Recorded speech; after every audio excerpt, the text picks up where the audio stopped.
Halo, selamat pagi anak-anak. Bagaimana kabarnya? Semoga semua dalam keadaan yang sehat. Materi kita hari ini agak sensitif ya, terutama bagi orang-orang dewasa. Materi kita adalah tentang kebugaran jasmani, dan yang akan kita bahas adalah berat badan ideal. Apa sih berat badan ideal itu? Berat badan ideal adalah suatu kondisi di mana berat badan sesuai dengan tinggi badan dengan hitungan tertentu. Nah, untuk mencapai berat badan yang ideal tidaklah mudah loh. Berbagai hal harus diperhatikan, walau ada juga orang-orang yang tidak peduli, tetapi tanpa sengaja mendapatkannya secara alami. Untuk mencapai berat badan ideal, kalian harus melakukan beberapa hal, seperti olahraga yang teratur, mengontrol makanan, tidak sembarang makan, tidak boleh stres, dan istirahat yang cukup. Menurut kalian, penting nggak sih berat badan ideal itu? Penting atau tidaknya sebenarnya tergantung dari kita sendiri atau profesi yang kita jalani. Misalnya, bagi para artis, pragawati, pramugari,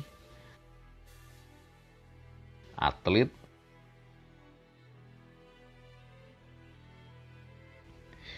bagi mereka berat badan yang ideal sangat penting.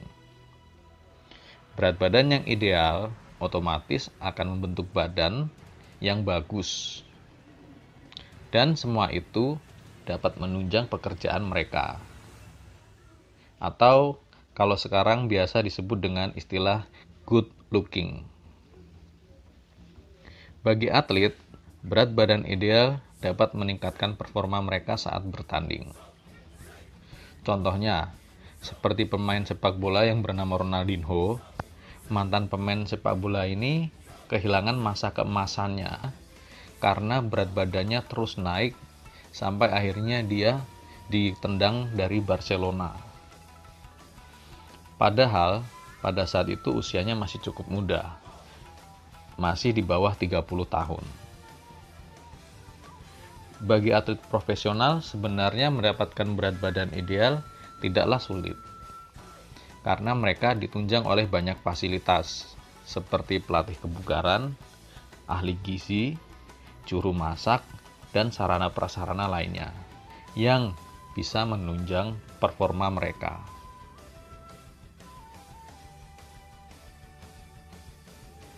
Bagi kita yang bukan atlet, kita harus melakukan olahraga yang rutin, menghindari makanan cepat saji, dan semua itu diatur oleh diri kita sendiri. Jangan melakukan diet berlebihan atau sampai tidak makan, karena itu malah menyiksa tubuh kita sendiri. Tubuh kita memerlukan nutrisi sesuai dengan beban kerja yang kita lakukan. Tapi untuk anak-anak atau anak SD seperti kalian tidak perlu diet, karena kalian masih dalam masa pertumbuhan. Nah, itu tadi penjelasan tentang berat badan ideal. Mudah-mudahan anak-anak paham tentang inti dari materi ini. Untuk lebih jelasnya, kalian bisa download rangkuman melalui link yang sudah Bapak siapkan di deskripsi video ini. Lalu jangan lupa kerjakan soalnya ya. Oke, materi hari ini cukup. Jaga kesehatan. Sampai jumpa. God bless you.